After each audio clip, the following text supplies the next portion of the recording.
السلام علیکم۔ تو شروع کرتے ہیں ناول۔ وہ ابھی ابھی ایک مشہور سائیکالوجی کے ڈاکٹر کے کلینک سے نکلی تھی۔ آج اسے زاریہ فاروقی نے جو کچھ بتایا تھا اسے جان کر اس کے ذہن کی بہت سی گتھیاں سلجھ گئی تھیں، آنکھوں سے پردے ہٹ گئے تھے۔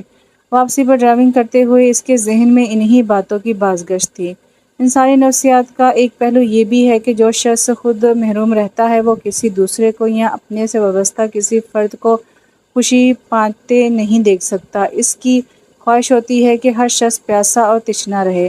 ابھی وہ گھر میں داخل ہوئی تھی کہ مانی چیختا ہوا اس سے لپٹ گیا۔ آپا، سلطان لالا آئے ہیں۔ کیوں آئے ہیں؟ اس کے ماتھے پر بل پڑنے لگے۔ اپنی بیگم اور لختی جگر کو لینے آئے ہیں۔ مانی بھی جھومتا جھومتا اپنی تئی خوشخبری سنانے کی غرض سے دوڑا دوڑا آیا تھا۔ میں کسی سلطان خان کو نہیں جانتی، اس نے رکھائی سے کہا۔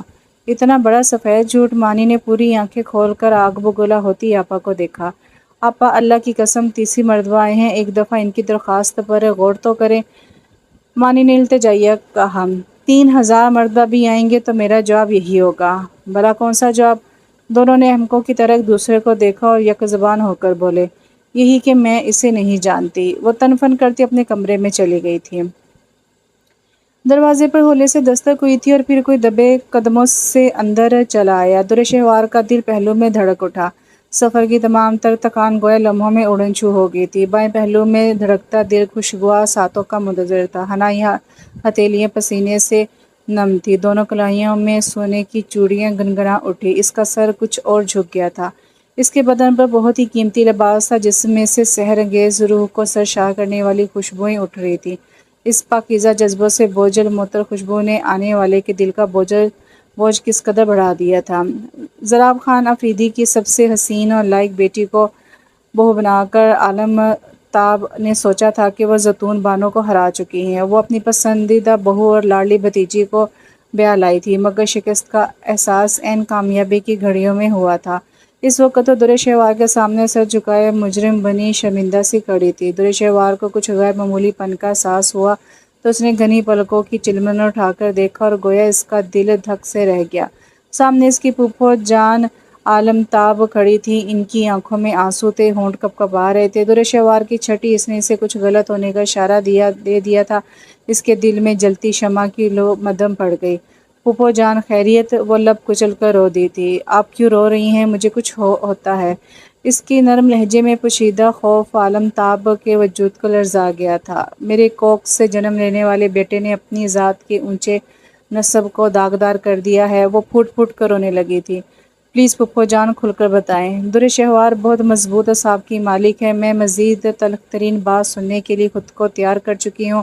اس کی رگوں میں بھی تو خانوں کا جو شیلا خون دوڑ رہا تھا، عزت نفس پر تو ہر شے قربان۔ سلطان خان مرزا خیر دین کی بیٹی سیتو کو بیاہ لائے ہیں۔ کیا؟ درشہوار کے دل میں نیزے کی آنی پیوست ہوگی۔ پھوپھی جان، یہ آپ کیا کہہ رہی ہیں؟ وہ وحشت سے بولی۔ عالم تاب کی سوکن زیتون بانو کی بھانجی سیتو نے اس کو ہرا دیا تھا۔ درشہوار گویا پورے قد سے ڈھہ گئی۔ اس قدر تذلیل اور توہین کے احساس نے اس کی آنکھوں کو نم کر دیا تھا۔ کیا کوئی درشہوار کو بھی رد کر سکتا ہے؟ آئینہ اس کے قیامت سراپے کو دیکھ کر مذاق اڑانے لگا۔ شہوار بچی، اپنی پھوپھی کو معاف کر دو۔ وہ دونوں ہاتھ جوڑ کر رونے لگیں۔ پلیز پھوپھی جان، کیوں گناہگار کر رہی ہیں؟ اس میں بھلا آپ کا کیا قصور ہے؟ اس نے فوراً ان کے ہاتھوں کو اپنے ہاتھوں میں لے کر چوما۔ میں کبھی اپنے چھوٹے بھائی ضراب خان کے سامنے سر اٹھا کر نہیں جی سکوں گی۔ ان کے آنسو ایک تواتر سے بہہ رہے تھے۔ نصیبوں کے کھیل ہیں، وہ تلخی سے بولی۔ اب خود کو دوش مت دیں۔ درشہوار، تمہاری ہمت سے بڑھ کر بوجھ تمہارے کندھوں پر آن پڑا ہے۔ کیا اس بوجھ کو اٹھانے کی طاقت ہے تم میں؟ وہ اس سے کس چیز کی امید رکھتی تھی؟ درشہوار سمجھ چکی تھی۔ ایک خودغرض شخص نے اپنی ضد اور خواہش کے آگے کسی کی پوری زندگی داؤ پر لگا دی ہے۔ سلطان خان ایک ضدی اور انا پرست ہے تو میری رگوں میں بھی آفریدی خاندان کا خون دوڑ رہا ہے۔ مجھے اپنی عزت اور ذات کا افتخار خودداری ہر شے سے عزیز ہے۔ اس کمرے کی کوئی بھی بات آفریدی قبیلے تک تو کیا اس حویلی کے غلام گردش بھی سن نہیں پائیں گے۔ آپ بے فکر ہو جائیں پھوپھی جان، میں اپنی بکھری ذات کو سمیٹ لوں گی۔ بس مجھے اس ایک رات اپنی محبت کی شکست پر جی بھر کے رونے دیں، شاید اس دل کا کچھ بوجھ آنسو بن کر بہہ جائے۔ وہ اپنا لباس میٹ کر اندر چلی گئی تھی۔ بہت دیر بعد جب وہ لباس تبدیل کر کے باہر آئی تو اس کا دل گویا اچھل کر حلق میں آ گیا۔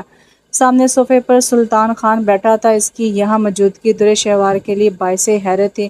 اسے آتا دیکھ کر وہ ایک دم سیدھا ہوا۔ کیسی ہو در شہوار؟ کیسا ہونا چاہیے مجھے؟ اس نے الٹا سوال داغ دیا۔ لہجہ بے انتہا تلخ تھا۔ تمہیں یقیناً کچھ دیر پہلے ہونے والی کارروائی کے متعلق خبر ہو چکی ہے۔ در شہوار کے دھلے دھلائے چہرے اور خصوصاً آنکھوں کے تاثرات سے وہ بالکل ٹھیک اندازہ لگا چکا تھا۔ وہ سیج سجائے نہیں بیٹھی تھی۔ اس کا انداز عام روایتی دلہنوں جیسا بھی نہیں تھا۔ میں پوچھ سکتی ہوں کہ میرے ساتھ اس ڈرامے کی ضرورت کیوں پیش آئی؟ اس کے لفظ لفظ میں تلخی رچی ہوئی تھی۔ آنکھوں میں سرخی اترنے لگی۔ اس وقت تم غصے میں ہو، ہم بعد میں بات کریں گے۔ رات بہت ہو گئی ہے، میرا خیال ہے اب سو جانا چاہیے۔ وہ کتنے اطمینان سے کہہ رہا تھا، اسے بے اطمینان کر کے۔ کون سی بات کرو گے؟ میں تم سے کلام کرنا بھی گوارا نہیں کرتی۔ دھوکہ دیا ہے تم نے مجھے۔ یہاں سونے کی بھی ضرورت نہیں، میرے کمرے میں آنے کی بھی ضرورت نہیں۔ جب اپنی نئی نویلی دلہن کے پاس وہ گویا ایک دم پھٹ پڑی۔ میں نے تمہیں دھوکہ نہیں دیا۔ اگر بڑی اماں عالمتاب نے تمہیں کچھ نہیں بتایا تو اس میں میرا کیا قصور ہے؟ اور نکاح تو مجھے سیتو سے ہی کرنا تھا۔ اگر آج ہی میں اسے حویلی لے آیا ہوں تو یہ وہ عہد ہے جسے مجھے ہر صورت نبھانا تھا۔ ہمارے ہاں عہد سے پھرنے والا وغیرہ تو بزدل کہلاتا ہے۔ مجھے چھوٹی اماں زیتون بانو سے کیا وعدہ ضرور پورا کرنا تھا۔ انسلٹ تو تمہاری تب ہوتی جب میں سیتو کو اولیت دیتا، پہلے اس سے نکاح کرتا، اس وقت سیتو کے کمرے میں موجود ہوتا۔ تم در شہوار افریدی ہو، کوئی تمہاری جگہ نہیں لے سکتا، کوئی تمہارا مقابلہ نہیں کر سکتا۔ سلطان خان بہت نرمی سے، بہت رسان سے کہہ رہا تھا۔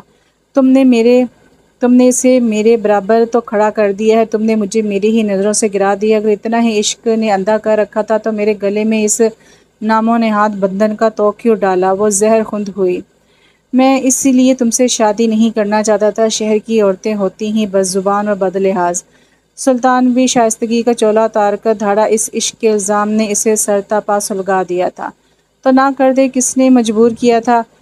تمہاری پھوپھی جان نے، وہ بھی کرختگی سے بولا۔ کسی نے گن پوائنٹ پر نکاح نہیں پڑھوایا تھا، مرد تھے، انکار کر دیتے۔ در شہوار پھنکاری۔ انکار کرنے ہی گیا تھا کراچی جب تمہیں… وہ مزید کچھ کہنے سے پہلے لب بھینچ کر خاموش ہو گیا۔ تم نے مجھے برباد کر دیا ہے۔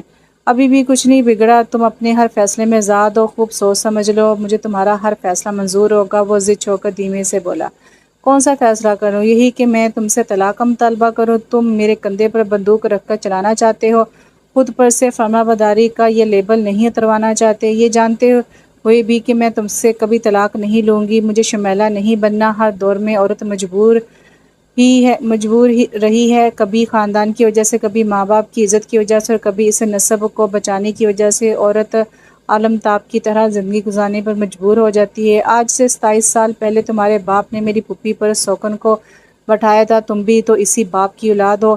در شہوار نے تنفر سے کہا۔ در شہوار، میں تم سے سخت لہجے میں بات نہیں کرنا چاہتا۔ اس نے ہاتھ اٹھا کر شہوار کو مزید بولنے سے روکا۔ ابھی برابر والے کمرے میں جا رہا ہوں، ذرا ٹھنڈے دماغ سے سوچنا کہ بستر مرگ پر ماں موجود ہو، اس کے ہاتھ بندھے ہوئے ہوں، سانسوں کی ڈور ٹوٹنے والی ہو اور وہ آخری خواہش کا اظہار کرے تو آدمی کو کیا کرنا چاہیے؟ بڑی اماں نے تو صرف پیدا کیا تھا، جبکہ مجھے پالنے والی چھوٹی اماں تھی جس سے مجھے قطعت کی حد تک محبت ہے۔ سیتو مزار خیرہ کی بیٹی تھی، زیتون بانو کی بھانجی تھی، مگر اب وہ سلطان خان کی زوجیت میں ہے۔ جتنے تمہارے حقوق ہیں اتنے ہی سیتو کے بھی ہیں۔ اگر تمہیں میرا فیصلہ، میرا ساتھ منظور نہ ہو تو میں تمہاری خوشی کا احترام کروں گا۔ دلوں کے سوتے زور زبردستی سے نہیں ہوتے، اپنے فیصلے سے آگاہ کر دینا۔ تم یونیورسٹی کی پوزیشن ہولڈر ہو اور میں کم پڑھا لکھا عام سا انسان ہوں۔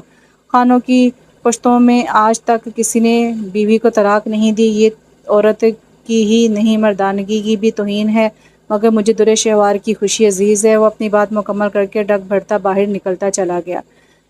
میں سلطان خان سے بھلا طلاق کس طرح لے سکتی ہوں؟ ممی تو اس رشتے کے حق میں ہی نہیں تھی، میں اس سے طلاق لوں؟ ہرگز نہیں، کبھی نہیں۔ میں کسی کو انگلی اٹھانے کا موقع کیوں دوں؟ سب میرا مذاق اڑائیں گے اور میں اس ذلت کو کیسے برداشت کروں گی؟ وہ تکیہ سر پر رکھے پھوٹ پھوٹ کر رو رہی تھی۔ اس کے بابا ضراب افریدی پڑھے لکھے تھے، وہ افریدی قبیلے کے سردار پاجا خان کے آخری نمبر والے بیٹے تھے۔ ان کا گاؤں پشاور سے 72 میل اور احمد آباد سے 22 میل دور تھا۔ زیادہ افریدی کی ضراب افریدی کی منکوہا شمیلہ افریدی ان کی چچا زاد بہن تھی۔ یہ لوگ کراچی میں عرصہ دراز سے مقیم تھے۔ یہ ان دنوں کی بات ہے جب پاجا خان ایک دم بیمار پڑ گئے۔ انہوں نے سوچا کہ اپنے لاڑلے بیٹے کی خوشی اور فرض کو بھی ادا کر دیا جائے۔ اس سلسلے میں انہوں نے اپنے چھوٹے بھائی سے بات بھی کر لی تھی۔ چند دنوں میں ہی شادی کے ہنگامے جاگ اٹھے۔ ضراب افریدی کی شادی بہت دھوم دھام سے ہوئی تھی۔ شمیلہ بیاہ کر گاؤں آ گئی تھی۔ سننے میں آیا تھا کہ پاجا خان کی یہ بھتیجی ان کے بیٹے سے شادی نہیں کرنا چاہتی تھی۔ وہ بہت تعلیم یافتہ تھی، بہت خود سر اور ضدی بھی تھی۔ ان کے شروع کے اختلافات آئندہ زندگی پر محیط ہو گئے تھے۔ وہ ان پڑھ شوہر سے نباہ کرنا اپنی توہین سمجھتی تھی۔ اوپر تلے کی 3 بیٹیوں کے باوجود وہ اس ماحول میں رچ بس نہیں سکی تھی۔ پھر ایک روز وہ کراچی گئی، پھر اس نے واپس آنے سے انکار کر دیا۔ ماں باپ کا اصرار، پاجا خان کا غصہ اور ضراب خان کی التجائیں بھی اس کا فیصلہ بدل نہیں سکتی تھیں۔ اس نے کورٹ سے خلا لے لی تھی۔ اسے اتنی ذلت و توہین کے باعث ضراب خان گمسم ہو کر رہ گئے۔ چھوٹی چھوٹی 3 بچیاں نوکروں کے رحم و کرم پر تھی۔ بہت عرصہ لوگ چٹخارے لیتے رہے، پھر آہستہ آہستہ اس قصے پر تپ سرد پڑی جب ضراب خان بھی کراچی شفٹ ہو گئے۔ ان کے چچا نے بیٹی سے تمام تر تعلق توڑ لیے تھے۔ پھر بڑوں نے ایک دفعہ پھر مشترکہ فیصلہ کر کے شمیلہ سے چھوٹی نائلہ کا نکاح ضراب خان سے کر دیا۔ نائلہ ان کے لیے بہترین شریک حیات ثابت ہوئی تھی۔ ان سے ضراب خان کے 2 بیٹے ہوئے۔ زندگی کی دریا میں روانی آ گئی تھی۔ بڑی دونوں بیٹیوں کی وہ شادی کر چکے تھے۔ در شہوار کے لیے انہوں نے بہن کے بیٹے کا انتخاب کیا تھا۔ وہ اس شادی سے بہت خوش تھے، مطمئن تھے اور در شہوار انہیں ہمیشہ خوش دیکھنا چاہتی تھی۔ وہ اپنی ماں کی کہانی دہرانے سے خوفزدہ تھی۔ وہ نہیں چاہتی تھی کہ اس کی ماں کا قصہ ایک مرتبہ پھر لوگوں کی زبانوں پر چٹخارے کا باعث بنے۔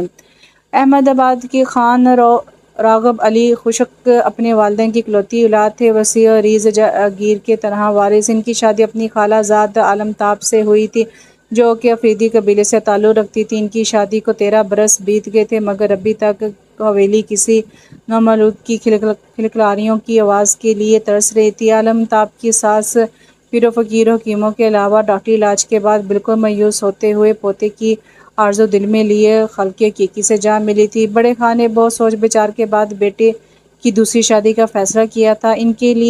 اس کے لیے ان کی نگاہ انتخاب منشی اللہ بخش کی بیٹی زیتون بانو پر ٹھہری۔ زیتون بانو بہت سیدھی، دیسی، سادی، بے زر سی لڑکی تھی۔ زیتون بانو کے قدم حویلی کے لیے ایسے مبارک ثابت ہوئے کہ دونوں ہی امید سے ہو گئیں۔ عالمتاب قدرت کی اس ستم ظرفی پر شکوہ کناں ہوگی۔ ان کی گود میں سلطان خان نے آنکھیں کھولی تو وہ شدید بیمار پڑ گئیں۔ ادھر زیتون بانو نے مردہ بچے کو جنم دیا۔ یوں سلطان خان زیتون بانو کی گود میں منتقل ہو گیا۔ عالمتاب کی لاکھ کوششوں کے باوجود درغاب خان زیتون بانو کو گھر سے نہ نکال سکے۔ سلطان خان سگی ماں سے زیادہ چھوٹی اماں سے مانوس تھا۔ انہوں نے جی بھر کے اس کے لاڈ اٹھائے۔ وہ بہت نرم دل ہے جو طبیعت کی خاتون تھی۔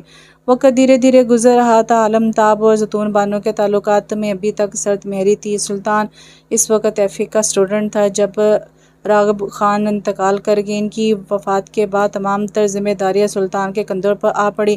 اس نے بہت کم عمری میں ہی تمام بوجھ اٹھا لیے تھے۔ جاگیر کے مسئلے، کورٹ کچہریوں کے چکر، اندرونی بیرونی معاملات میں وہ ایسا الجھا کہ پھر تعلیم ادھوری رہ گئی۔ ان کے خاندان میں کوئی بھی اتنا تعلیم یافتہ نہیں تھا۔ ان کے ننیال والے بھی سب ایجوکیٹڈ تھے۔ سلطان کی کم ہی ان سے ملاقات ہوتی تھی۔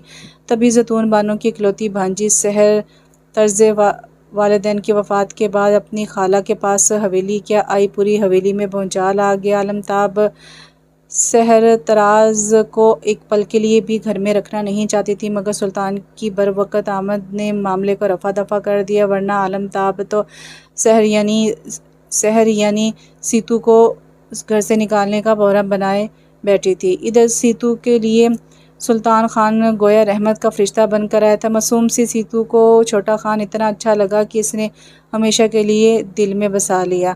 سلطان خان کی وجہ سے اسے حویلی میں رہنے کی اجازت تو مل گئی تھی، مگر عالمتاب اس کے ساتھ نوکروں سے بھی بدتر سلوک کرتی تھی۔ سارا دن وہ باورچی خانے میں کھانا پکانے میں مصروف رہتی۔ خان کے یاروں کی اکثر دعوتیں ہوتی رہتی تھیں۔ ان دنوں سب نوکروں کی گویا کمبختی آ جاتی، اسے بھی نوکروں میں ہی شمار کیا جاتا تھا۔ سیتو کا بستر سکھاں کے برابر میں فرش پر لگا دیا جاتا۔ خان کو شاید پتہ نہیں تھا، ورنہ وہ ایک پلنگ تو سیتو کے لیے ضرور منگوا دیتا۔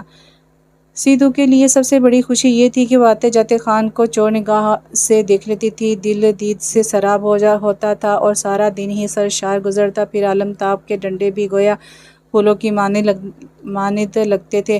عالمتاب نوکروں کو بہت مارتی تھی، ذرا سی غلطی پر روئی کی طرح دھنک کر رکھ دیتی۔ شاید انہیں اس بات پر بھی بڑا مان تھا کہ سلطان خان کی حقیقی ماں ہے۔ حالانکہ سلطان خان ان کا بیٹا نہیں لگتا تھا، اس جیسا نرم مزاج، نیک طبیعت تو کوئی اور دوسرا تھا ہی نہیں۔ پوری بستی والے اس کے گیت گاتے تھے۔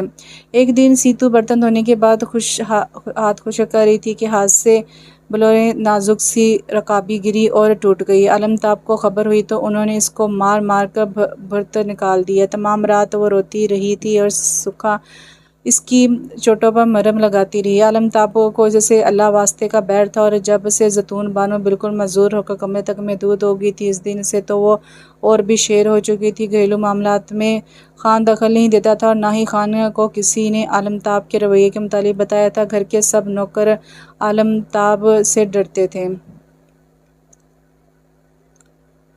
زیتون بانو کی حیثیت پرانے سامان سے زیادہ نہیں تھی، مگر جب چھوٹا خان خصوصاً ان کے کمرے میں آتا، ان کا حال والا پوچھتا، ان کی دوائیاں چیک کرتا، ان کے ساتھ گھنٹوں بیٹھ کر باتیں کرتا، سکھا کو اماں کا خیال رکھنے کی تاکید کرتا، تو خود بخود زیتون بانو کی ذات معتبر ہو جاتی۔ زیتون بانو نظروں ہی نظروں میں بیٹے کی بلائیں لیتی، اس پر دعائیں پڑھ کر پھونک دیتی۔ سیتو اس دوران چپکے چپکے خان کو دیکھتی رہتی، دل میں کتنا میٹھا میٹھا درد انگڑائیاں لیتا تھا۔ خان کو تو شاید خبر ہی نہیں تھی کہ کوئی چپکے چپکے اس کی محبت میں فنا ہو رہا ہے۔ سیتو نے غیر محسوس طریقے سے خان کے کاموں کی تمام تر ذمہ داری خود بخود اٹھا لی تھی۔ وہ اس کے کپڑے خوب جما جما کر استری کرتی، یوں کہ ایک سلوٹ بھی دکھائی نہیں دیتی تھی، جوتوں کو خوب چمکاتی، خان کا کمرہ اپنے ہاتھوں سے صاف کرتی۔ اس کے کپڑے اب دھوبی کو نہیں دیے جاتے تھے، خان بھی اپنے ہر کام کے لیے اسے ہی آواز دیتا تھا، اور وہ اس کا کام احسن طریقے سے کر دیتی تھی تو وہ ممنون نظروں سے اسے دیکھتا۔ اس دن بھی سیتو خان کے کپڑے استری کر رہی تھی کہ وہ فون پر کسی سے بات کرتا اندر چلا آیا۔ سیتو، یہ بلیک والی نہیں وائٹ والی شرٹ استری کر دو۔ کیوں خان، کہیں جانا ہے آپ نے؟ ہوں، کراچی جا رہا ہوں۔ کراچی؟ سیتو کا دل دھک سے رہ گیا۔ خان، کراچی تو بہت دور ہے۔ سیتو کا دل بیٹھا جا رہا تھا، جانے خان کب آئے گا۔ دور تو ہے مگر میں تو جہاز سے جاؤں گا۔ وہ اپنے کاغذات چیک کرتا ہوا بول رہا تھا۔ خان، کیا کراچی میں بڑی عدالت میں کچھ کام ہے؟ اس نے جھجکتے ہوئے بالآخر پوچھ ہی لیا تھا۔ نہیں، میں کورٹ کے کام سے تو نہیں جا رہا، مجھے زریاب مامون نے بلوایا ہے۔ وہ اپنے حساب کتاب میں الجھا ہوا تھا، مگر پھر بھی اس کے بے تکے سوالوں کے جواب دیتا رہا تھا۔ زریاب خان، جو عالمتاب کے بھائی اور درِ شہوار کے والد تھے۔ سیتو کا دل کسی نے مٹھی میں لے کر گویا بینچ لیا۔ کراچی میں درِ شہوار بھی تو ہوگی۔ درِ شہوار جو عالمتاب کی لاڈلی، حسین و جمیل اور لائق بیٹی تھی۔ وہ رنجیدگی سے سوچنے لگی، اگرچہ اس نے درِ شہوار نہیں دیکھی تھی، البتہ عالمتاب کی زبانی اس نے شہوار کی بہت سی تعریفیں سن رکھی تھی، یہ کہ وہ بہت خوبصورت اور بہت پڑھی لکھی ہے۔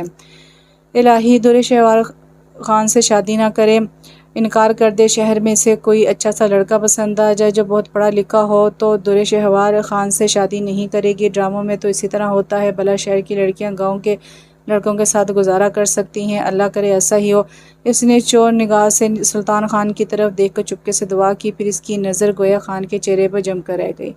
بھلا خان جیسے بندے کو کوئی ٹھکرا سکتا ہے؟ کیا پتہ درِ شہوار بھی میری طرح خان کی اسیر ہو جائے۔ اس کا دل اس قدر برا ہو رہا تھا کہ اس نے استری کا پلگ نکال دیا تھا۔ خان نے چونک کر اس کی طرف دیکھا۔ شرٹ استری کر دی ہے تو جوتے بھی نکال دو۔ خان، آج میں نے دل لگا کر آپ کے کپڑے پریس نہیں کیے، وہ شرمندہ سی دبی آواز میں بولی۔ کیوں، آج دل کس طرف محو سفر ہے؟ خان نے مسکرا کر سادگی سے پوچھا۔ سیتو کا دل بھر آ رہا تھا، اس نے سوچا فٹ سے کہہ دے، دل تو تمہارا اسیر ہے، کسی اور طرف سفر نہیں کرتا۔ خان، ایک بات پوچھوں؟ سیتو، ایک تو تم سوال بہت کرتی ہو، اس سے بہتر ہے کہ تم میٹرک کے پرچے دے لو۔ وہ اپنے لیدر کے بیگ میں فائل ترتیب سے رکھ رہا تھا۔ پڑھائی میں بھی کہاں دل لگتا ہے، وہ زیر لب بڑبڑائی۔ خان نے کپڑے اٹھائے تھے اور پھر فریش ہونے واش روم کی طرف بڑھ گیا۔ وہ کپڑے تبدیل کر کے آیا، تب بھی سیتو سوچوں میں گم وہیں کھڑی تھی۔ سلطان کو بے حد حیرت ہوئی۔ سیتو، کوئی کام ہے؟ نہیں خان، تو پھر کیوں کھڑی ہو؟ آپ سے کچھ پوچھنا تھا، اس نے جھجکتے ہوئے کہا۔ محترمہ سحر صاحبہ، ابھی میں جلدی میں ہوں، تیار ہو کر واپس آؤں گا تو ایک چھوڑ 10 سوال پوچھ لینا۔ ہاں، تمہیں کسی چیز کی ضرورت تو نہیں، اگر کچھ چاہیے تو بلا جھجک بتا دو اور اماں کی دعائیوں کا نقصہ بھی تھما دو۔ بہتر خان وہ خوشی خوشی باہر نکل گئی۔ سلطان خان سر جھکا کر بال سنوارنے لگا، اس کے لبوں پر مسکراہٹ تھی۔ کراچی تو اکثر وہ جاتا رہتا تھا، البتہ ضریاب بابا کے گھر یہ بہت عرصے کے بعد جا رہا تھا۔ درِ شہوار کو پہلی مرتبہ دیکھنے کی چاہ میں اس نے عالم تاب کو بھی خوش کر دیا تھا، جو کہ اس کے کراچی جانے کا سن کر ہی مسرور ہو گئی تھی۔ انہیں یقین تھا کہ سلطان خان درِ شہوار کو دیکھ کر کبھی بھی نظر انداز نہیں کر سکتا۔ وہ باہر نکلنے لگا تھا جب سیتو نے ایک مرتبہ پھر کمرے میں جھانکا۔ خان، یہ خالہ کی دعائیوں کا نسخہ اور یہ میری چیزیں لے کر آئیے گا، بڑے دونس بھرے انداز میں کہا گیا تھا۔ سلطان خان نے مسکراتے ہوئے لسٹ پکڑ لی۔ خان، ایک بات کہہ دو دوبارہ، وہ لیدر بیگ اٹھاتے ہوئے بولا۔ اب مجھے سیتو مت بولا کرو، بلکہ سحر تراز بولا کرو۔ یہ کیوں؟ سب ہی سیتو بولتے ہیں تو مجھے ہی کیوں مشکل میں ڈال رہی ہو؟ سلطان نے مسکراہٹ لبوں میں سمیٹ کر مصنوعی حیرانگی سے پوچھا۔ میں تمہیں سحر تراز ہی بولوں گا؟ ابا جان آنکھوں سے پلٹ گئی تھی، جبکہ سلطان خان کے لبوں سے ایک قہقہ زاد ہوا۔ وہ کھل کر ہنس رہا تھا۔ سحر تراز، وہ زیر لب بڑبڑائے۔ اس علاقے کے لوگ کبھی نام بغیر معنی دیکھے رکھ لیتے تھے، پھول بی بی، سورج خان اور یہ سحر تراز۔ وہ مسکراتے ہوئے بیگ اٹھائے باہر نکل آئے۔ زیتون بانو کے کمرے میں جھانکا تو سیتو آئینے کے سامنے کھڑی بال بنا رہی تھی۔ اسے دیکھتے ہی فوراً سر پر دوپٹہ لے لیا۔ اتنا آئینہ کیوں دیکھتی ہو سحر؟ وہ آنکھوں میں اشارت لیے پوچھ رہا تھا۔ خوبصورت جو بہت ہے۔ کمرے میں داخل ہوتی رنگین نے تنزیہ کہا تو سیتو نے غور سے آئینے میں خود کو دیکھا اور کچھ بددل سی ہو کر ہٹ گئی۔ گندمی سانولی رنگت، چھوٹی سی ناک، بڑی بڑی آنکھیں اور بے حد باریک ہونٹ جو چہرے پر نظر ہی نہیں آتے تھے۔ وہ بہت ہی معمولی شکل صورت کی معمولی سی لڑکی تھی اور نام تھا سحر تراز، یعنی سحر طاری کرنے والی۔ اور اس نے خاک کسی پر سحر طاری کرنا تھا۔ جب سے اسے اپنے نام کے معنی معلوم ہوئے تھے وہ اپنے نام سے چڑھنے لگی تھی۔ پھر اس نے خود ہی سلطان کو منع کر دیا۔ خان، میں سیتو ہی ٹھیک ہوں۔ اور وہ سحر تراز؟ سلطان نے مصنوعی حیرت سے کہا۔ بھاڑ میں گئی سحر تراز! وہ چلتی ہوئی باہر نکل گئی۔ کراچی پہنچ کر اس نے ایک دو ضروری کام نپٹانے تھے، اس کے بعد گھر فون کیا، چھوٹی اماں کی خیریت پوچھی تو فون سیتو نے ہی ریسیو کیا تھا۔ خالہ پوچھ رہی ہیں کہ کب واپسی ہوگی؟ اس نے دبی آواز میں ادھر ادھر دیکھ کر پوچھا۔ ابھی تو آئے 6 گھنٹے بھی نہیں ہوئے۔ ایک دو مزید باتیں کر کے اس نے فون رکھ دیا۔ اسی پل ضریاب خان کا ڈرائیور اسے لینے آ گیا۔ وہ ہوٹل میں ٹھہرا تھا۔ ضریاب خان کو پتہ چلا تو وہ بے حد خفا ہوئے اور فوراً ڈرائیور کو بھیج دیا۔ جب وہ افریدی ہاؤس پہنچا تو شام کے سائے گہرے ہو چکے تھے۔ اسے ایک آراستہ کمرے میں بٹھایا گیا تھا۔ کچھ دیر بعد سلمان اور عثمان دونوں بھائی چلے آئے۔ ان کے پیچھے درِ شہوار ٹرالی گھسیٹتی آ گئی۔ اتنا نہیں ہو سکتا کہ بہن کی ہیلپ ہی کروا دیں؟ وہ مصنوعی غصے سے بولی۔ بہن نے کون سا اپنے تئیں یہاں تندور میں آگ لگائی تھی؟ دونوں نے شرمندہ ہونا تو سیکھا ہی نہیں تھا۔ سلطان کے سامنے اس عزت افزائی پر درِ شہوار نکھر کر رہ گئی۔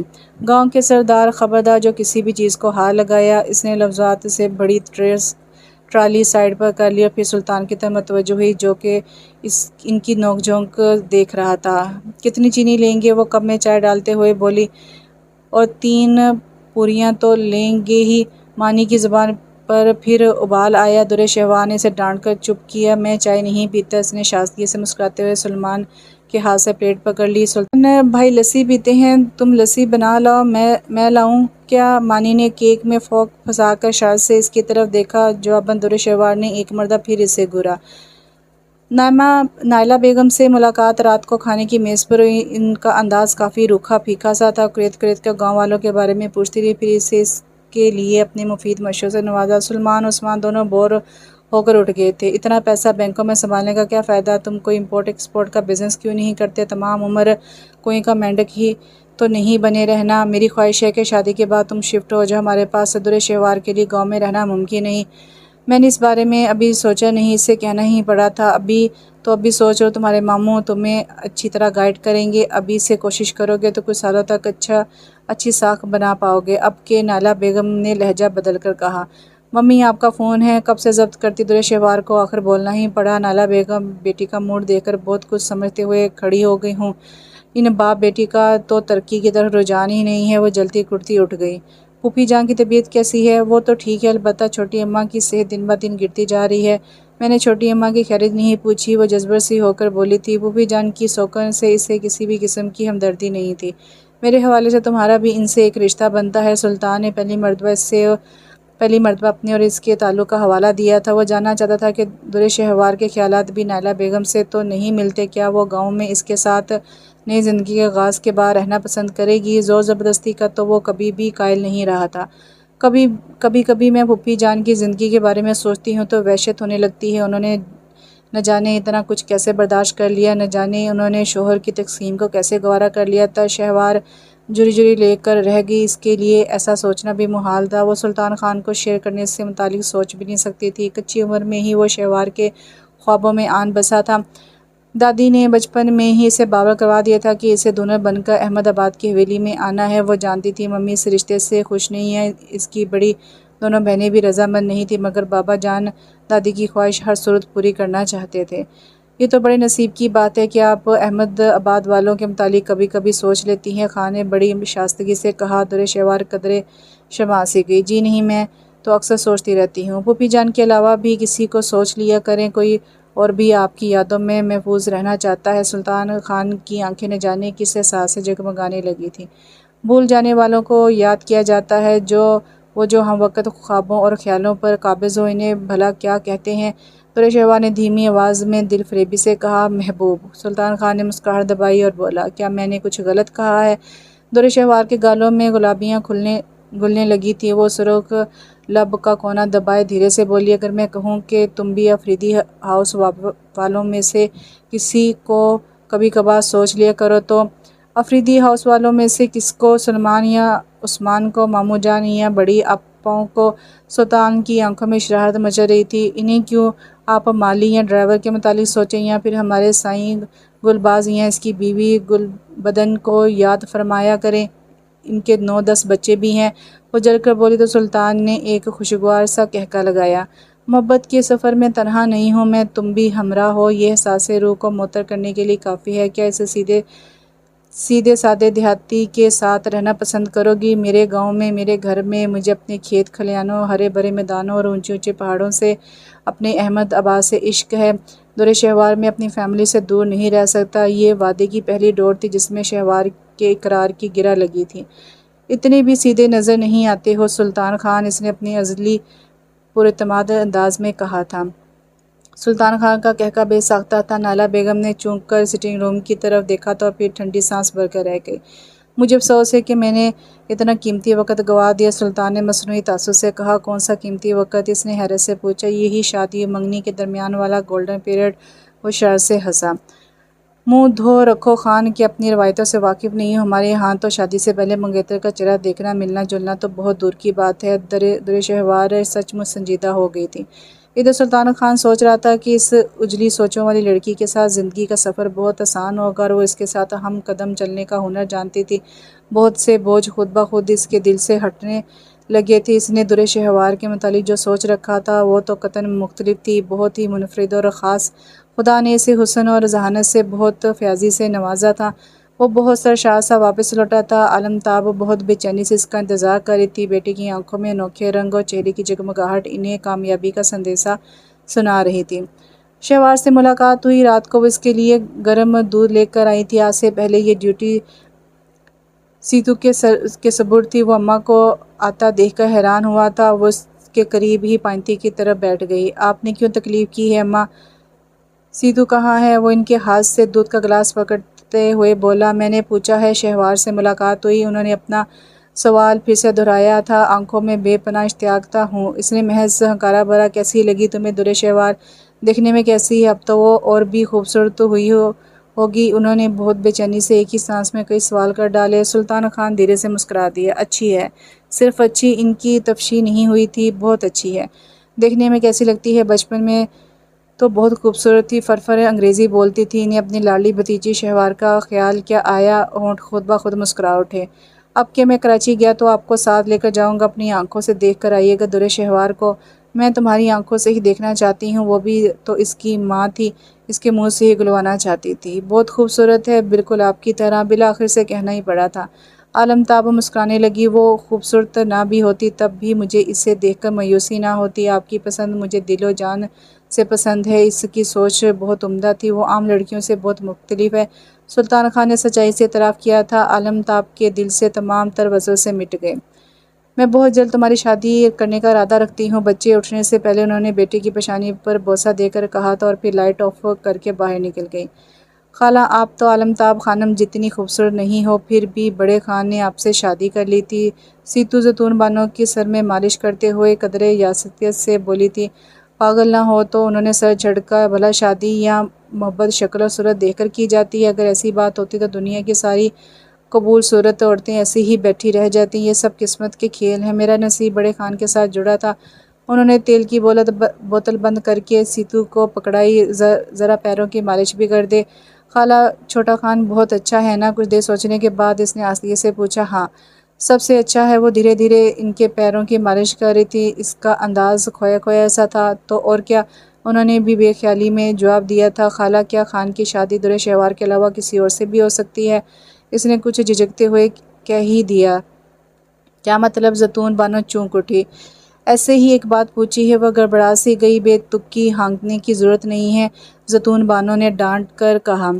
اس میں غصہ کرنے والی کیا بات ہے؟ اس خاندان میں پہلے بھی مردوں نے 2 3 شادیاں کی ہیں۔ اگر چھوٹا خان کرے گا تو کون سی قیامت آ جائے گی؟ اس کے انداز میں عجیب سی بھرمی تھی۔ سوال تو یہ اٹھتا ہے کہ خان دوسری شادی کرے گا کیوں؟ وہ ناراضگی سے گویا ہوئی۔ اگر کرے تو حرج بھی کوئی نہیں ہے۔ سیتو بولی۔ فضول مت بولو، عالمتاب نے سن لیا تو بھوچال آ جائے گا۔ اوہ، میں کسی سے نہیں ڈرتی، اس نے منہ بنا لیا تھا۔ کچھ ہی دیر بعد اس کی پکار پڑ گئی تھی اور وہ سر پر پیر رکھ کر بھاگی۔ کہاں مر گئی تھی سیتو؟ عالمتاب نے چلا کر کہا۔ وہ خانم، خالہ کی مالش۔ سیتو گھبرا کر خاموش ہو گئی۔ ہڈ حرام، برتنوں کا ڈھیر پڑا ہے اور تجھے باتیں بگاڑنے سے فرصت نہیں۔ انہوں نے اسے بری طرح جھڑک دیا تھا۔ سیتو سر پٹ باورچی خانے کی طرف بھاگی۔ برتنوں کا ڈھیر دھوتے ہوئے اسے خان کی آواز سنائی دی تھی۔ سیتو، 6 کپ چائے مردانے میں بھجوا دو۔ بہتر خان۔ وہ ہاتھ پونچھ کر چائے بنانے لگی تھی۔ چائے مردانے میں بھجوانے کے بعد اس نے باورچی خانے کا پھیلاؤ سمیٹا۔ وسائی دوپہر کے کھانے کی تیاری کے لیے باورچی خانے میں آ چکی تھی۔ سیتو کا کام ختم کر کے سبزی کی ٹوکری میں سے ایک گاجر اٹھا کر دانتوں سے کترتی سیڑھیاں چڑھنے لگی تھی جب ایک مرتبہ پھر خان کی آواز سنائی دی۔ پھول بی بی، یہ قمیض کا بٹن لگا دو۔ اچھا خان، ابھی لگا دیتی ہوں۔ پھول بی بی نے کپڑوں کے ڈھیر کو تخت پر رکھا تھا اور پھر سوئی میں دھاگا ڈالنے لگی۔ سیتو نے آخری سیڑھی پر کھڑے ہو کر پھول بی بی کے گورے چٹے سراپے کو کھا جانے والی نظروں سے گھورا تھا اور پھر دھپ دھپ کرتی نیچے اتری۔ پھول بی بی، قمیض لاؤ، میں بٹن لگا دیتی ہوں۔ میں لگا دیتی ہوں، تم آرام کر لو بی بی۔ پھول بی بی نے ہمدردی سے اس کے تھکے تھکے چہرے کی طرف دیکھ کر کہا۔ ساری رات آرام کے لیے ہوتی ہے، میں نے کون سا پہاڑ توڑنا ہے، ذرا سا بٹن ہی تو لگانا ہے۔ لاؤ ادھر، مجھے دو۔ اس نے زبردستی پھول بی بی کے ہاتھ سے قمیض پکڑ لی اور پھر جھٹ پٹ بٹن بھی لگا دیا۔ یہ بتاؤ، اتنے دنوں سے رنگینی نہیں آئی؟ اس نے رازدانہ لہجے میں پوچھا۔ ہمیں بھلا کیا پتہ، خانم کو خبر ہوگی، پھول بی بی نے سادگی سے کہا۔ تمہیں تو خیر اپنا بھی پتہ نہیں، کسی کی بھلا کیا خبر ہوگی؟ سیتو نے دھاگے کو دانت سے توڑ کر طنزیہ کہا تھا۔ پھول بی بی ہمکانہ انداز میں سہ لانے لگی۔ یہ رنگینی تو مجھے ذرا بھی اچھی نہیں لگتی، سیتو نے منہ بنا کر کہا۔ رنگینی راغب خان کی کزن کی بیٹی تھی اور عالمتاب کی پسندیدہ ہستیوں میں سے تھی، اس لیے سیتو کو کچھ اور بھی ناپسند تھی۔ اس کی شادی علاقے کے مجسٹریٹ سے ہوئی تھی۔ ایک راز کی بات بتاؤں، ہمیں بھی اچھی نہیں لگتی رنگینی بی بی، ادھر حویلی میں سب پر رعب جھاڑتی ہے، پھول بی بی نے سرگوشانہ انداز میں کہا۔ خان اس وقت کہاں ہے؟ سیتو نے ادھر ادھر دیکھ کر اس سے پوچھا۔ وہ اپنے کمرے میں ہے۔ اچھا، تم یہ کپڑوں کا ڈھیر اوپر لے جاؤ، میں خان کو قمیض دے کر آتی ہوں۔ وہ ایک لپک سلطان خان کے کمرے کی طرف بڑھ گئی۔ سلطان خان قالین پر نیم دراز تھا، ارد گرد ڈھیروں اخبار پڑے تھے اور وہ خود فون کان سے لگائے نہ جانے کسی سے بات کر رہا تھا۔ سیتو بہت دیر کھڑی اس کے فون بند کرنے کا انتظار کرتی رہی تھی اور پھر تنگ آ کر واپس جانے لگی تھی جب سلطان خان نے اسے آواز دے کر روکا۔ سیتو، 2 منٹ رکو۔ اب وہ اختتامی کلمات کہہ رہا تھا۔ سیتو رک گئی تھی، ٹھہر گئی تھی اور وہ تو ہمیشہ کے لیے ٹھہر جانا چاہتی تھی۔ سلطان خان نے فون رکھ کر رخ اس کی طرف کیا۔ تمہارا سامان لے آیا ہوں، سامنے الماری میں رکھا ہے، تمام چیزوں کو دیکھ کر پسند کر لو، وہ مسکراتے ہوئے کہہ رہا تھا۔ خان کے چہرے پر مسکراہٹ کس قدر بھری لگتی تھی، سیتو نے دل ہی دل میں گویا نظر اتاری۔ خان، آپ لائے ہو تو یقیناً سب چیزیں اچھی ہوں گی۔ وہ الماری میں سے شاپر نکال کر مودب سے کھڑی ہو گئی۔ مجھے خواتین کی شاپنگ کا کچھ تجربہ نہیں ہے، وہ خباس میٹتے ہوئے بولا، آپ کا بہت بہت شکریہ۔ سیتو بھاری بھرکم شوپر کو اٹھایا آستگی سے کہنے لگی، شکریہ کیسا، یہ تو میرا فرض تھا۔ وہ نرمی سے بولا، اس گھر میں رہتی ہو، چھوٹی اماں کی بھانجی ہو، تمہاری ضروریات کا خیال رکھنا تو ہمارا فرض ہے۔ خان ایک بات پوچھوں؟ پوچھو۔ آپ درِ شہوار سے ملے ہیں، کیا وہ بہت مغرور ہے؟ ارے نہیں تو، وہ تو بہت اچھی لڑکی ہے، نخرہ وخرہ تو نام کا ہی نہیں۔ وہ خوش ہو کر بتانے لگا تھا، آپ کو وہ کیسی لگی ہیں؟ بہت اچھی، سب سے اچھی، بہت اجلی اور سچے سلوک کی مالک۔ کیا تمہیں نہیں لگتا سیتو کہ اس حویلی کو درِ شہوار جیسی لڑکی کی ضرورت ہے؟ سلطان خان کے لہجے میں خراوت تھی، بہت مٹھاس تھی۔ آپ کو ان سے محبت ہے؟ وہ جھجک کر نظریں جھکائے بولی، ہوں۔ سلطان خان آنکھیں موندے لیٹ گیا، جانے وہ کیسی رویوں میں اترنے لگا تھا۔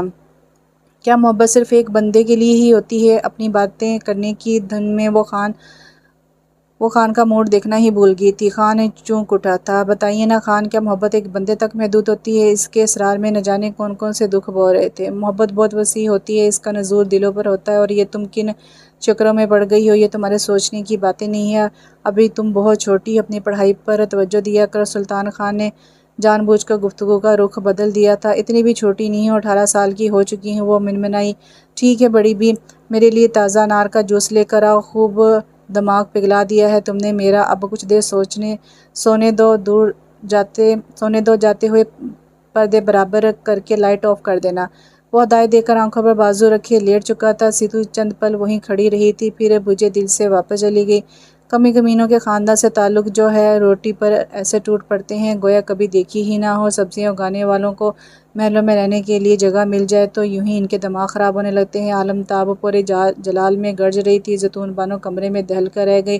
نہ جانے اس نامراد نے کیا کیا ہے۔ وہ فکر مندی سے بند دروازے کی طرف دیکھتی رہی۔ آئے دن کے نقصانات تیرا باپ پورے کرے گا، اتنا بڑا حلیم کا دیچکا الٹ کر رکھ دیا ہے کم بخت نے۔ عالم تاب اب رنگین کا سیتو کا تازہ ترین کارنامہ بتا رہی تھی۔ تھوڑی دیر مارو تو کاٹ بھی ایسا نکلا ہے کہ مارتے ہوئے بھی شرم آنے لگتی ہے، پیاز کی طرح سوکھی ہوتی جا رہی ہے۔ وہ مسلسل وویلا کیے جا رہی تھی، نامراد باورچی خانے کا فرش صاف کر، سرف ڈال کر دھو، ماربل پر چکنائی کے داغ پڑ جائیں گی، ان کی گولہ باری جاری و ساری تھی۔ سیتو بی بی، آپ کا دھیان کہاں ہوتا ہے؟ وسائی اس کی عزت افزائی پر رنجیدہ تھی، خان کے آس پاس اس کا دل کرلایا تھا۔ وہ فرش رگڑ رگڑ کر صاف کر رہی تھی اور ایک تواتر سے آنسو بھی بے مول ہو کر گر رہے تھے۔ آج تو بچت ناممکن ہے خان، دوپہر کا کھانا کھانے آنے والے ہیں۔ وسائی خود لرزتی ہوئی گھڑی کی سوئیوں کو تکنے لگی۔ بڑے خان زندہ تھے تب کی بات ہے، ایک مرتبہ میرے ہاتھ سے پوری مرغی کا دیگچہ الٹ گیا تھا۔ بڑی بیگم نے اتنا مارا کہ 10 دن جسم پر نیل پڑے رہے تھے۔ ادھیڑ عمر وسائی کی نہ جانے کیا کچھ یاد آ گیا تھا۔ اللہ بخشے بڑی بیگم بھی نوکروں کو بہت پیٹا کرتی تھی۔ بڑے خان نے بیگم کو روکا نہیں، سیتو نے سو سو کرتے ہوئے گال رگڑے، نہیں الٹا انہوں نے مجھے بہت جھڑکا۔ وقت کے بہت پابند تھے، کھانا وقت پر کھاتے تھے اور بھوک ان سے برداشت نہیں ہوتی تھی۔ وسائی اب کیا ہوگا؟ سلطان خان آنے والے ہیں، خانم تو میری بوٹیاں نوچ ڈالیں گی۔ سیتو خوفزدہ سی اٹھ گئی تھی۔ فرش صاف ہو چکا تھا، اسی اثناء میں سلطان خان کی جیپ کا ہارن سنائی دیا تھا اور کچھ ہی دیر بعد وہ خود بھی آ گیا تھا۔ اس کا رخ بڑے حال کی طرف تھا۔ اس وقت خان صرف کھانا کھانے گھر آتا تھا۔ سیتو دھک دھک کرتے دل کے ساتھ خالی میز اور برتنوں کو دیکھتی رہی۔ عالم تاب اور رنگین بھی حال میں پہنچ چکی تھی۔ کم بخت ان خالی برتنوں کو چاٹتی رہو۔ انہوں نے کونے میں کھڑی تھر تھر کانپتی سیتو پر ایک حقارت بھری نگاہ ڈالی۔ اس قدر جلال، خیریت تو ہے؟ سلطان خان نے حیرانی سے پوچھا تھا۔ رنگین نے تمام قصہ اس کے گوش و گزار کیا۔ کوئی بات نہیں اماں، آپ غصہ مت کریں، سیتو ابھی بچی ہے، آپ درگزر سے کام لیا کریں اور اس کی ہمت کے مطابق بوجھ ڈالیں۔ اتنی سی تو جان ہے اس کی، بھاری بھرکم دیچکے اٹھوائیں گی تو یہ الٹ ہی دے گی۔ تم ایسا کرو سیتو، وسائی سے کہو مکھن ڈال کر آملیٹ بنا دے۔ بہتر خان۔ سیتو کی سولی پر لٹکی جان شانت ہوئی۔ نوکروں کی فوج کو کیا زہر کھلانا ہے؟ عالم تاب دانت پیس کر رہ گئی۔ آج نوکروں کو بھی آملیٹ کھلا دیں، سلطان خان نے بے نیازی سے کہا۔ تمہاری نرمی کی وجہ سے یہ سر چڑھتی جا رہی ہے، رنگین نے ناگواری سے جتایا۔ سلطان خان نے سر گھما کر رنگین کی طرف دیکھا۔ آپ کا بھائی آپا، تمہیں کسی کی کیا خبر؟ وہ خفا ہوئی۔ اتنا بڑا الزام تو نہ لگائیں، کبھی توفیق نہیں ہوئی کہ آ کر آپا سے ہی مل لیا جائے؟ اپنے کام سے شہر جاتے ہوئے کچہری سے آدھے گھنٹے کی ڈرائیو پر گھر ہے میرا، مگر بھائی صاحب وزیر اعظم سے بھی زیادہ مصروف ہے۔ رنگین کڑھ کر بولی۔ مجسٹریٹ صاحب کا کیا حال ہے؟ وہ تم سے بھی زیادہ مصروف ہیں، وہ شوہر سے بھی جلی بیٹھی تھی۔ سلطان خان مسکرانے لگا۔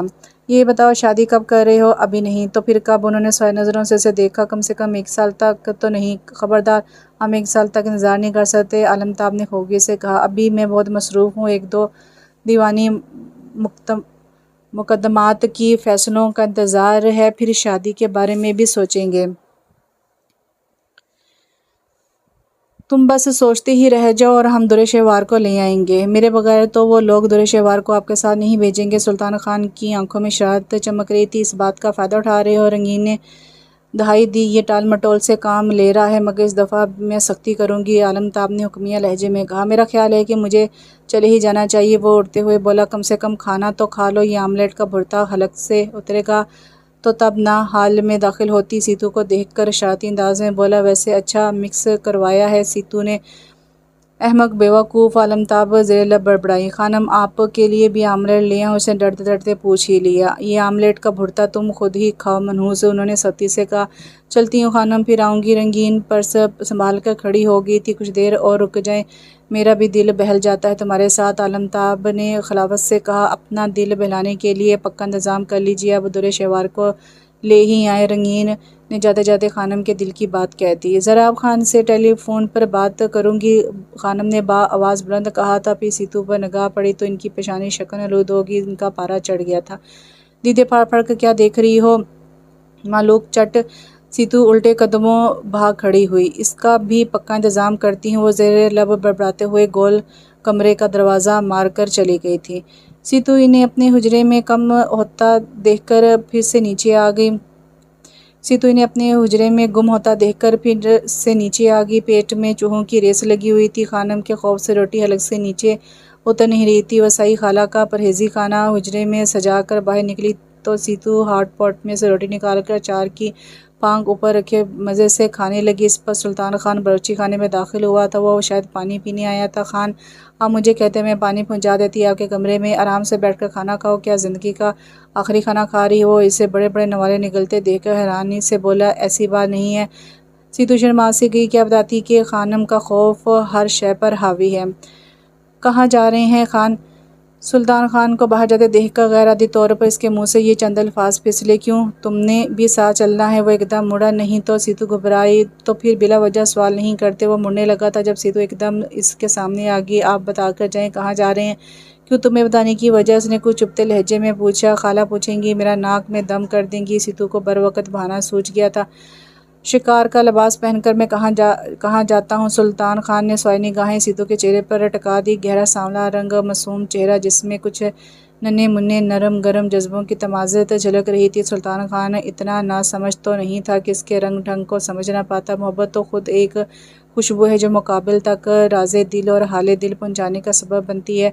شکار پر وہ دبی آواز میں آستگی سے بولی، جب سب جانتی ہو تو پھر پوچھتی کیوں ہو؟ سحر رستہ مت روکا کرو، میں کسی اور کے سحر میں عرصہ دراز سے گرفتار ہوں۔ محبت کے کچھ اصول ہیں، کچھ ضابطے ہیں، اور ورنہ تمہاری ان کالی آنکھوں میں ستارے سجا دیتا۔ وہ بجھے دل سے پلٹ گیا تھا۔ سیتو وہیں دہلیز پر دھیرے دھیرے بیٹھتی چلی گئی۔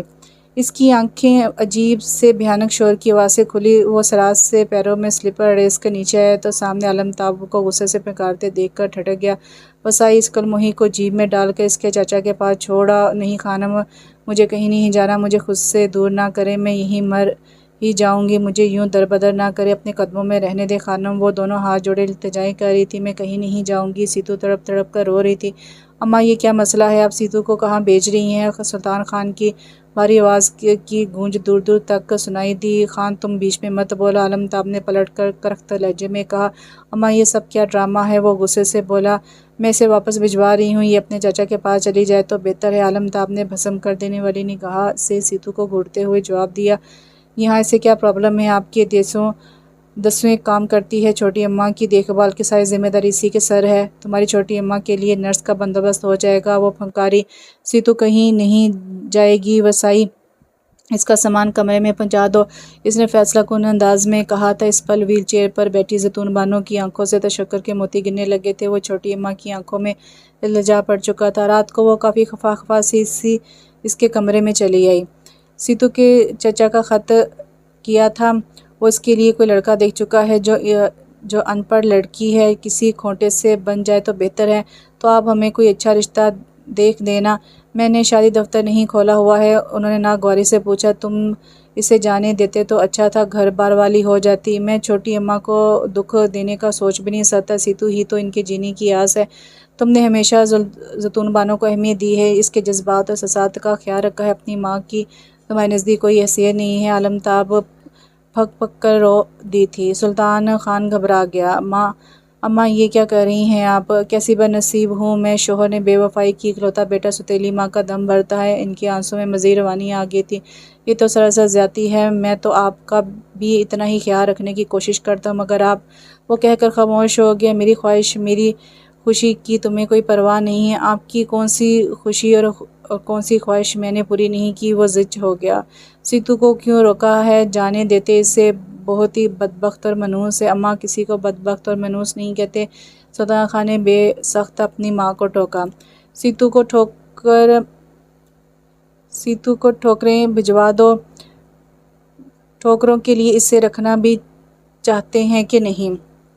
ان کی بھتیجی ہے، تم خط لکھ کر ساتھ روانہ کر دو، خود بخود سیدھے ہو جائیں گی۔ ان کا اصل قصد بھی یہی تھا کہ سلطان خان دھمکی نما خط لکھ کر سیتو کے چچا کو بھیج دیتا تاکہ وہ بغیر اعتراض کے سیتو کو رکھ لیتے۔ نہ جانے وہ لوگ اس کے ساتھ کیسا سلوک کریں، میں مطمئن نہیں۔ اس نے صاف لفظوں میں انکار کر دیا۔ تم میری حکم عدولی کر رہے ہو؟ وہ ناراضگی سے گویا ہوئی۔ اماں میں نے جو کہہ دیا سو کہہ دیا۔ تو پھر ٹھیک ہے، یہاں بہادر خان سے بات کر لو۔ عالمتاب نے فوراً ہتھیار ڈال دیے۔ کیسی بات؟ وہ چونکا۔ سیتو کے رشتے کی کیا مطلب؟ وہ سمجھا نہیں تھا۔ ظاہر ہے بہادر خان کا کوئی بیٹا نہیں تھا۔ اس کی حیرت فطرتی تھی۔ بہادر خان شادی کے چکر میں ہے، تیسری شادی کے چکر میں؟ سلطان خان تنزیہ بولا۔ اس سے کیا فرق پڑتا ہے؟ وہ سرد مہری سے کہنے لگی۔ سیتو اس کی بیٹی کی عمر کی ہوگی، مرد کی عمر کون دیکھتا ہے؟ عالمتاب ہر صورت اسے نکالنا چاہتی تھی۔ اسے بڑھاپے میں شادی کی کیا ضرورت ہے؟ وہ تنفر سے بولا۔ بہادر خان مالدار آدمی، اچھی ساکھ رکھتا ہے، سیتو کے لیے اس سے بہتر رشتہ مل ہی نہیں سکتا۔ کبھی کبھی لوگ اونچے خواب دیکھتے ہیں حویلیوں کے، زیتون بانو کی خواہش تو کبھی پوری نہیں ہوگی۔ بڑی آئی سلطان خان پر اپنا حق جمانے والی۔ آخری الفاظ منہ ہی منہ میں بڑبڑائے گئے تھے۔ سلطان خان گہری سوچ میں گم تھا۔ اماں سیتو کی شادی کے بارے میں فیصلہ چھوٹی کہاں کریں گی وہ، اور وہ جہاں کہیں گی؟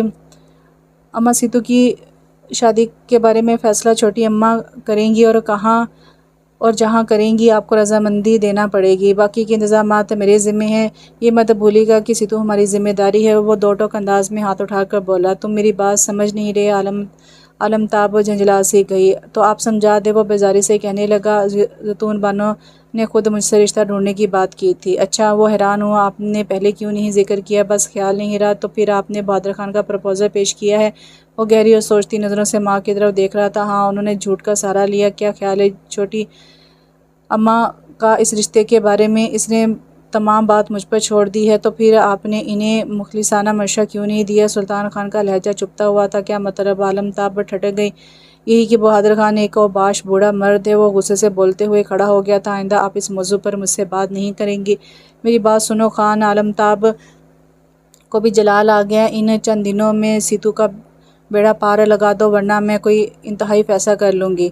آپ کہنا کیا چاہتی ہیں؟ وہ چونک کر پلٹا۔ زیتون بانو کے ارادے نیک نہیں لگتے، اور میں جانتی ہوں وہ جادوگرنی تمہیں اپنے جال میں پھنسانا چاہتی ہے۔ ان کا لہجہ زہر ہو رہا تھا اب کہ سلطان خان غصے کے عالم میں قدموں کی دھمک پیدا کرتا پلٹ گیا۔ زیتون بانو کی پوری رات آنکھوں میں کٹ گئی تھی۔ ساری رات وہ روتی رہی اور سوچتی رہی تھی۔ انہوں نے پوری زندگی اس گھر میں بے زبان جانوروں کی طرح گزار دی تھی۔ کبھی اپنے حقوق کے لیے آواز نہیں اٹھائی، کبھی شوہر کے سامنے سر اٹھا کر باہر نہیں گئی۔ گھر میں عالمتاب کا راج تھا، جس مقصد کے تحت انہیں لایا گیا تھا، وہ مقصد بھی عالمتاب سے حاصل ہو گیا تو انہیں فالتو سامان کی طرح ایک کونے میں ڈال دیا گیا تھا۔ اگر اس خاندان میں طلاق کا رواج ہوتا تو راغب علی خان شاید انہیں طلاق ہی دے دیتے۔ عالمتاب کے پہنچانے کے باوجود انہیں حویلی سے نکالا نہیں گیا تھا۔ اگر سلطان خان نہ ہوتا تو وہ اس اونچی حویلی کی دیواروں سے سر پٹک پٹک کر مر ہی جاتی۔ آج عالمتاب نے سیتو کے ساتھ جو کچھ کیا تھا، وہ شاید صدمے سے پاگل ہو جاتی، لیکن سلطان خان ہمیشہ کی طرح ان کے سامنے ڈھال بن گیا تھا۔ وہ ان کے دل کا سرور اور آنکھوں کی ٹھنڈک تھا۔ اس نے آج تک ان کی نافرمانی نہیں کی تھی، کبھی اونچی آواز میں بات نہیں کی تھی۔ اس کے خیال رکھنے کا انداز کس قدر خاص تھا، کس قدر منفرد تھا، اور انہوں نے چپکے سے ایک انہونی ہی خواہش دل میں پال لی تھی۔ ابھی وہ انہی سوچوں میں گم تھی جب سیتو چلی آئی، اور وہ سیتو کی آنکھوں کے رنگوں سے ناواقف تو نہیں تھی۔ کہاں تھی اتنی دیر سے؟ میں کب سے تیرا انتظار کر رہی تھی، انہوں نے محبت سے کہا۔ وہ کپڑے دھو رہی تھی۔ قسم سے خالہ، ہاتھ دکھنے لگے ہیں۔ وہ ان کے قریب بیٹھتے ہوئے بولی تھی۔ اس کا انگ انگ تھکاوٹ سے ٹوٹ رہا تھا۔ ادھر آ، تیرے ہاتھ دبا دوں، انہوں نے پیار سے اس کے بال سمیٹ کر کہا۔ نہیں خالہ، اب اتنے بھی نہیں دکھ رہے، الٹا میں شرمندہ ہی ہو گئی ہوں۔ مجھے خان بہت اچھا لگتا ہے۔ سیتو خالہ کی بات سن کر ایک دم گمسم ہو گئی تھی۔ نہیں تو وہ گھبرائی۔ سچ بتاؤ، میرے سامنے جھوٹ بولنے کی ضرورت نہیں ہے، میں صرف سچ جاننا چاہتی ہوں۔ تمہیں خان بہت اچھا لگتا ہے نا؟ ہاں، اس نے سر جھکا کے اعتراف کر لیا۔ میں ایک بات کہوں، مان لو گی؟ بولو خالہ، میں آپ کی ہر بات مانوں گی، سیتو بے قراری سے بولی۔ خان کا خیال دل سے نکال دو۔ خالہ کا لہجہ کس قدر بے رحم تھا، سیتو کا دل گویا گہری کھائی میں گرنے لگا۔ خالہ، آپ کیا بول رہی ہیں؟ اس کے چہرے کی رنگت متغیر ہونے لگی تھی۔ کھلونے کو چاند ماننے کی ضد مت کرو، کھلونے کو چاند ماننے کی ضد مت کرو، وہ خود کو دہتے کوئلوں کی بھٹی میں مت جھونکو سیتو، یہ آتش عشق خاک کر دے گا۔ زیتون بانو کے بوڑھے بیمار چہرے پر آنسو گرنے لگے۔ خان کو بھول جاؤں، یعنی خود کو بھول جاؤں، اس کے دل پر گویا آرے چلنے لگے۔ میں تجھے آباد اور خوش دیکھنا چاہتی ہوں، میری خوشی خان سے وابستہ ہے خالہ۔ وہ تھک کر رو دی۔ سیتو، کیوں صحرا کی طلب جاگ اٹھی ہے تیرے دل میں؟ محبت کرنے والے نفع اور نقصان نہیں دیکھتے۔ سیتو بڑی بڑی اور گہری باتیں کرنے لگی تھی۔ محبت کرنے والے ایک رات کے کنارے پر سفر کرتے رہتے ہیں تو ہجر کے انتظار میں آنکھیں تھک کر بند ہونے لگتی ہیں۔ میرے زیتون بانو سسک کر خاموش ہو گئی۔ میری محبت نامراد نہیں رہے گی، مجھے وصل کے لمحوں کا انتظار ہے۔ ہر محبت کی راہ میں ایک ہجر کھڑا ہوتا ہے۔ تجھے اپنی خالہ پر ترس نہیں آتا؟ ان کی آنکھوں سے ابھی تک موتی ٹوٹ ٹوٹ کر گر رہے تھے۔ میں خان کے علاوہ کسی اور کے بارے میں سوچ بھی نہیں سکتی، میں خان کو دل سے نکال لوں، یہ بھی کبھی ہو ہی نہیں سکتا۔ جس دن ایسا ہوگا سیتو کی موت واقع ہو جائے گی۔ وہ در سے کرائی۔ میں تیرے لیے دعا کرتے ہوئے ڈرتی ہوں۔ آپ دعا کریں نا خالہ، کہ خان کا نام میری ہتھیلیوں پر چاند بن کر جگمگانے لگے۔ وہ بے قراری سے مچلی۔ اس کا نام در شہوار کے نام کے ساتھ لکھا جا چکا ہے، زیتون بانو نے تلخی سے کہا۔ خان کے نام کے ساتھ سہتراز کا نام بھی لکھا جائے گا، اس نے اپنے لبوں کو زور سے کچلا۔ ایسا کبھی ممکن نہیں ہوگا، عالمتاب ایسا کبھی ہونے نہیں دے گی۔ انہوں نے تھک کر سر تکیے پر ڈال دیا۔ اسی رات سلطان خان ان کے کمرے میں آیا تھا۔ وہ سیتو کے رشتے کی بات کر رہا تھا۔ آپ نے بہادر خان کے رشتے کے لیے منظوری دے دی ہے؟ وہ غصے سے گویا پھٹ پڑا تھا۔ نہیں تو؟ زیتون بانو حیران اور پریشان رہ گئی تھی۔ میں اس بہادر خان کو شوٹ کروں گا، خان احمد سے میرے بچے۔ زیتون بانو گھبرا گئی۔ وہ حویلی میں شگن کے لیے آنا چاہ رہا ہے، وہ زہر خوند ہوا۔ میں نے تو ایسی کوئی بات نہیں کی۔ تو پھر بہادر خان کو جرأت کیسے ہوئی؟ اس نے ایسی بات کیوں کی؟ سلطان خان تلخی سے بولا۔ مجھے تو کچھ خبر نہیں بیٹا، اپنی عالمتاب سے پوچھو، انہوں نے جھجکتے ہوئے کہہ دیا تو وہ پلٹ گیا۔ اس کا رخ عالمتاب کے کمرے کی طرف تھا۔ اس وقت وہ جائے نماز بچھا کر نماز پڑھ رہی تھی۔ سلام پھیر کر انہوں نے بیٹے کے سرخ چہرے کی طرف دیکھا۔ کیا بات ہے؟ بہت غصے میں معلوم ہوتے ہو۔ بہادر خان کو یہاں سے کسی نے پیغام بھیجا ہے کہ اس کا رشتہ منظور کر لیا گیا ہے۔ وہ تلخی سے پنکارا۔ جس کی بھانجی اسے سے پوچھو۔ عالمتاب صاحب مکر گئی تھی۔ انہیں اس معاملے کی کچھ خبر نہیں۔ سلطان خان کے لہجے میں وضاحت تھی۔ سب ڈرامے ہیں، انہوں نے تنفر سے کہا۔ میں بہادر خان کو جواب دے چکا ہوں۔ کیوں؟ عالمتاب نے پھنکار کر کہا۔ انہیں سلطان خان سے ایسی امید نہیں تھی۔ مجھے سیتو کے لیے وہ پسند نہیں ہے۔ اس کا لہجہ دو ٹوک تھا۔ تو تمہیں سیتو کے لیے کیا پسند ہے؟ ان کی آنکھیں سرخ ہونے لگی تھیں۔ ان کا بیٹا ہی ان کے مقابل آن کھڑا ہوا تھا۔ وہ کرتی بھی کیا؟ کم سے کم بہادر خان نہیں۔ تم اس معاملے سے الگ ہو جاؤ۔ ایسا ممکن نہیں ہے۔ کیوں؟ میں سیتو کے لیے بہت بہتر فیصلہ کرنا چاہتا ہوں۔ تم کیا جانو اس کی بہتری کی چیزیں پوشیدہ ہے؟ وہ زہر خوند ہوئی۔ اماں، آپ کو سیتو کے لیے فکر مند ہونے کی ضرورت نہیں ہے، اس نے ہاتھ اٹھا کر نرمی سے کہا۔ میں اسے جلد سے جلد اس حویلی سے دفع کرنا چاہتی ہوں۔ اس کے لیے آپ کو کچھ انتظار کرنا پڑے گا، مگر کیوں؟ جب تک مجھے سیتو کے معیار کے مطابق کوئی اچھا رشتہ نہیں مل جاتا، اس وقت تک، اس نے رکھائی سے کہا۔ تو پھر اسی انتظار میں رہنا۔ تمہیں کم سے کم سیتو کے معیار کے مطابق کوئی رشتہ نہیں ملے گا، انہوں نے گویا مذاق اڑایا۔ یہ میرا وعدہ ہے، دیکھ لوں گی تمہارے اس بھودے وعدے کو۔ وہ غصے سے بھر کر چلانے لگی۔ وقت ثابت کر دے گا۔